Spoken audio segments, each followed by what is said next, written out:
Look at that morning sun gleaming off that windmill. Beautiful. And I'm at a gas station. I'm fueling up next to a windmill. Welcome everyone, Adam. TheDailyWoo here. It's my second channel, daily vlog channel. It's The Daily. Oh. Woo. Today's game plan to take some of the off the beaten path, less traveled back roads of Iowa. This is Main Street in the teeny tiny town of Holland. In fact, that's their post office. And I'm really curious, why does this fire hydrant have an antenna? There's an antenna on that hydrant. And I have to say, their water tower is very peculiar looking. Looks like a UFO. You have to wonder if there's any symbolism to that. This seems like the place where you'd see some extraterrestrial activities. Now cruising through a place called Grundy Center, home of Manly Drug. That's an interesting name. And here's a nice little relic at this bowling alley. Old school Pepsi sign. Remember back in the day when they used to do the taste test between different soft drinks to see if people knew the difference? I'm kind of thinking the same thing about these Midwestern states.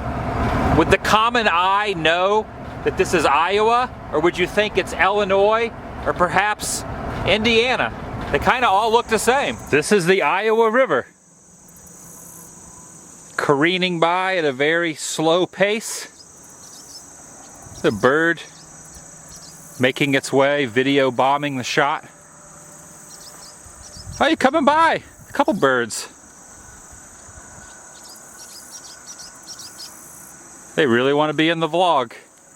I found this pathway down, carved into the foliage here. Others have trodden this path. This little runoff, this side drainage ditch. That's where the chuds live! And located next door in the park is a wooden carving stating JBS, that I'm assuming stands for Jack and the Beanstalk. What are you doing up there?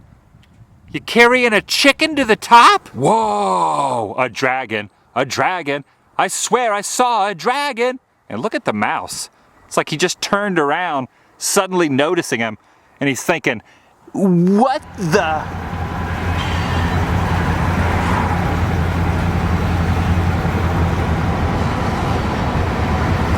What are you doing, little guy? You using your trunk to spray your friend?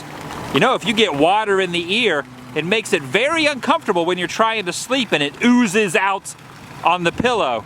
Directly in front of this real estate office, there's a bunch of elephants and an alligator? I had no idea these creatures could be found around these parts. Alligators are from Iowa. Whoa, you know what? That might be a crocodile. Yeah, that's right. Crocodiles are native here, right? Now here's something you don't see too often anymore. A still open Kmart. However, this one is closing just like most of the rest of them. Interesting fact, I worked for that company in the late 90s into the 2000s for about half a decade. It's interesting to think what would have happened if I would have continued working for Kmart. All my former co-workers and friends were transferred up the road about 5 miles to another Kissimmee, Florida location, and then that store folded a few years later. And now they're all going the way of the buffalo. Wait, there's still some buffalo around, aren't there? Overhead clearance on my RV is 12 feet, according to that sticker. I think we're good. That says 14 feet 1 inch. We made it. This classic old service station next to the cafe reminds me of something you'd see on Route 66. But this is not that particular route. In fact, this is a section of the Lincoln Highway. If you peek in the window, you can see the cash register and some of those antique products still on the shelf. In the early days of motoring, 2 major automobile trails crossed at this site. A farm owner named Charlie Reed spotted a business opportunity and began selling gasoline to motorists in 1923. You gotta love the tinted glass promoting Coca-Cola and that sweet neon sign up on the roof. And at the base of where I'm standing, this small placard states in the early 40s, this was the base of a standard oil sign, most likely promoting that little service station. Carved on this rock, it states Jefferson Highway, and that is what's located down the bottom of that embankment. It veers off and for 15 miles connects with Lincoln. Two roads merge into one. And sitting at the threshold is this property with this motel that's been open since the 1940s. Inside the diner is the front section of a 1939 Cadillac. Here's a few photos of what it looked like back in the day. And there's Charlie standing in front of his business. Oh, they're getting shorter. 13 and 6 inches. Whoa, they're getting shorter the farther I go. And if craving a certain kind of cappuccino or latte each morning is stopping you from doing these back road trips, rest assured, there are Starbucks. Wait, that's not a regular Starbucks. This is what I'm talking about.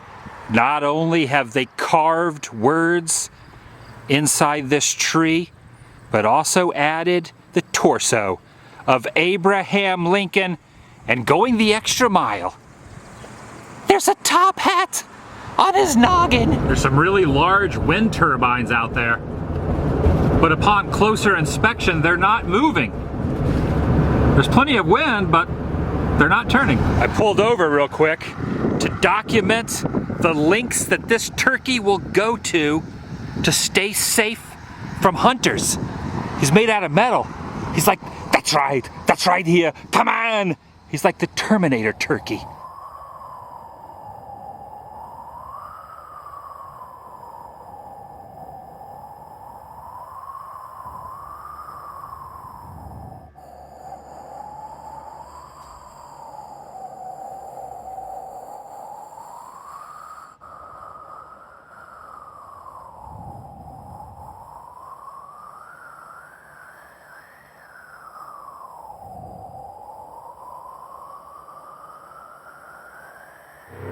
After a pretty lengthy detour, arrived in Jefferson.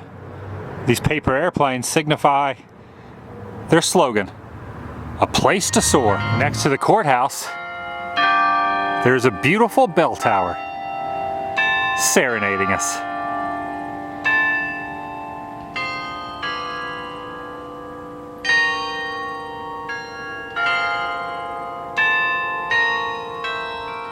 And this is something I've never seen on the side of a building before.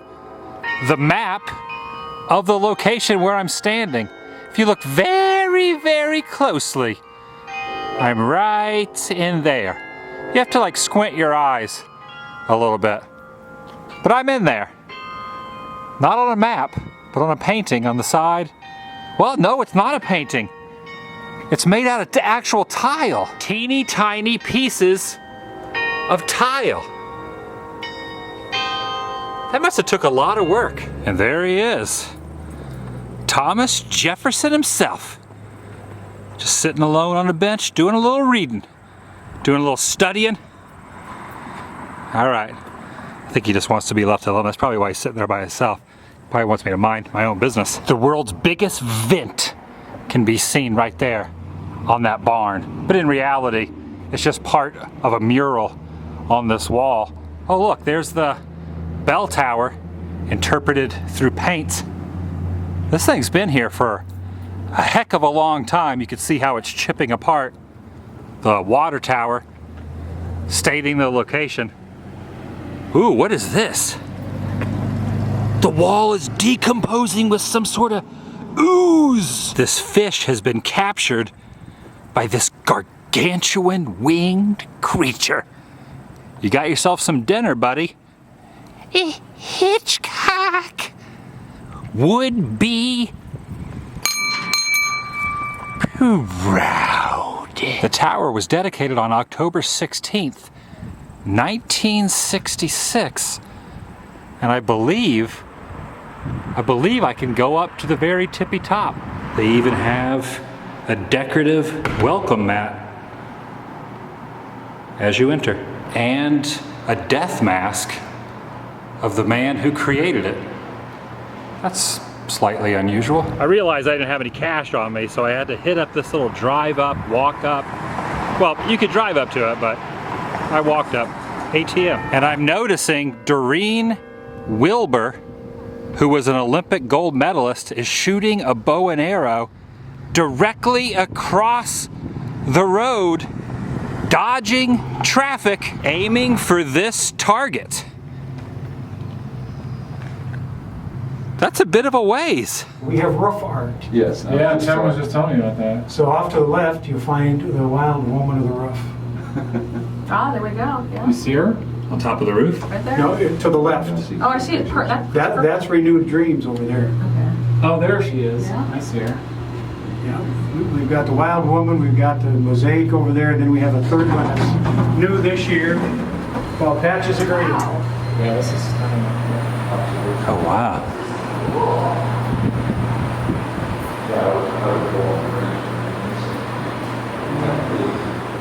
Straight ahead, Grand Junction. Rippy.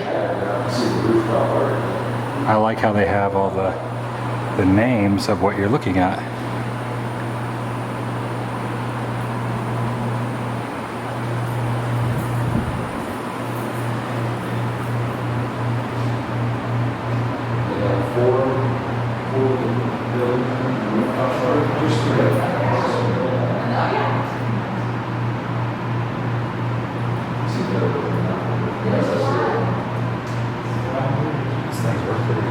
It doesn't work as well through the lens of the camera, but that's the stop sign down there on the ground.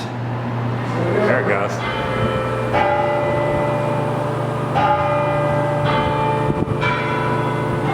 Right above our heads.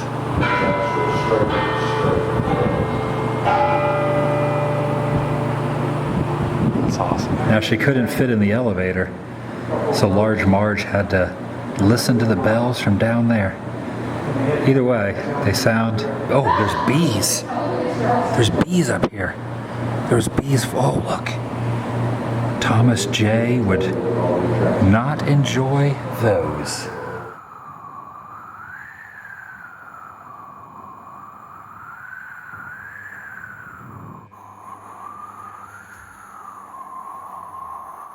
So when I run a joiner across there, this blade that sticks out the bottom is going to hit the high spots. It's going to go ch-ch, but it can't reach down into the dip. I say every day, I will take on a guy with power tools for speed, if you can believe that. This is not how. This is not how that's done. This is way slower. Okay, so to do that, we're going to use a plane like this. This is called a scrub plane. And the center of that round blade can dig up underneath the next grain, and it takes a chunk of wood. This takes 1/8 of an inch with every stroke. Yeah, it got right down there, didn't it? More of an aggressive joiner. You hear it cut all the way across there, now we have a straight edge. There was no low spot. We run the fence along the face of the board, and it makes 2 cuts, leaving the middle.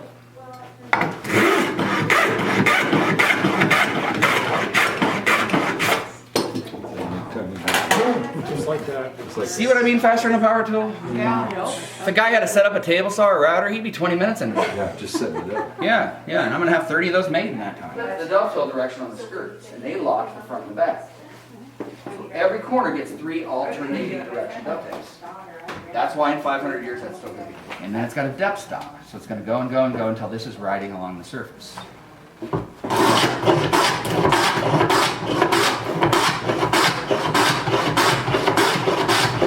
Here, it won't take anymore.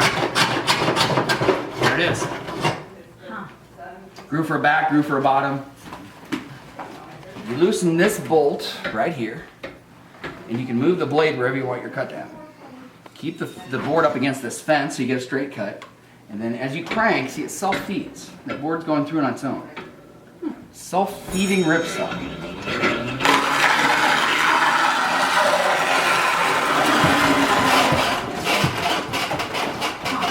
Just using chisels.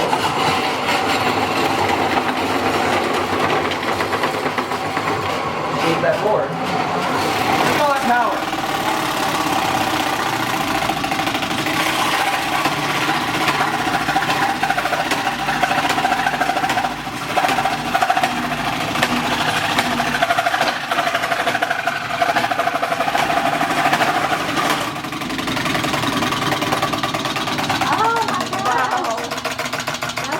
That was amazing. And the guy's name is Robbie Peterson, and he owns this shop, RVP 1875 Historical Furniture. And the only time he uses nails and screws is for trim work. I worked in a cabinet shop probably 20 years ago for about 6 months. I have to say what he's doing is considerably more interesting and probably more rewarding than what I was doing working with modern machinery. Very interesting. I'll see you guys tomorrow. Vlog over.